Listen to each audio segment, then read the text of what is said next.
We're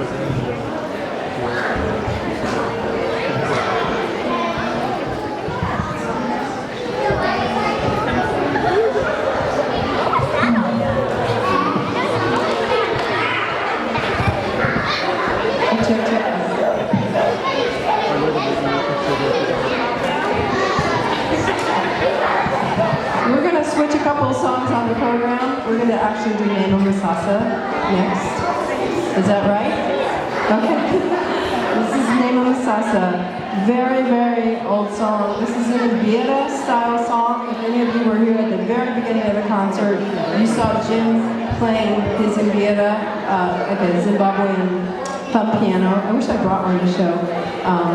And a lot of marimba music, or a lot of Ibiera music gets rearranged and put onto the marimbas. And it's a very intricate music. It's actually trickier to play than a lot of the more rock and roll songs. It's very polyphonic, and the parts interlock together, and there's a lot of pocketing and all. If you really listen carefully, you'll hear voices coming from the marimbas that aren't actually being played by any one person. They're called resultant lines. And when that happens, that means the spirits are happy with our performance and we are playing it well, and they're joining us. So this is Nemu Sasa, which means do not be complacent. Come prepared.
So there's this thing in marimba music, and it's called hockaday. Hockaday. And it's when one player plays these four notes, and this other player over here. I'm just using four as a random number because I have four of these fingers. And this player's four notes fit into these players' four notes. And it's a really difficult thing to do, and it's in a lot of musical traditions. It's in the South American panpipe tradition. You'll hear a bunch of guys in panpipes, and they'll all be fitting their notes together to make one melody. And a lot of this music from Zimbabwe involves some extreme hocketing, and we have some extreme hocketers here who are going to play this. We're going to play this song called Shumba. It's another one of those lion songs, Spirit of the Lion, very strong. And normally their parts would be played on two different marimbas, and they would fit together. And it's really hard sometimes to teach people how to do that. So as a teaching device, I sometimes force people to do it together on the same marimba. And these guys liked it so much that they wanted to do it in the show. So these two guys are going to play the same part, and Aaron has volunteered to be the one that has to play it upside down. And together they're going to make one part, and they're going to hock it away on this, and I love it. It's really fun to watch. So, Shumba.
So he called me, we had a big problem. So he calls me and everybody comes and he says, what's the problem? And they say, it's you. You gotta go. So who do you?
a few more things.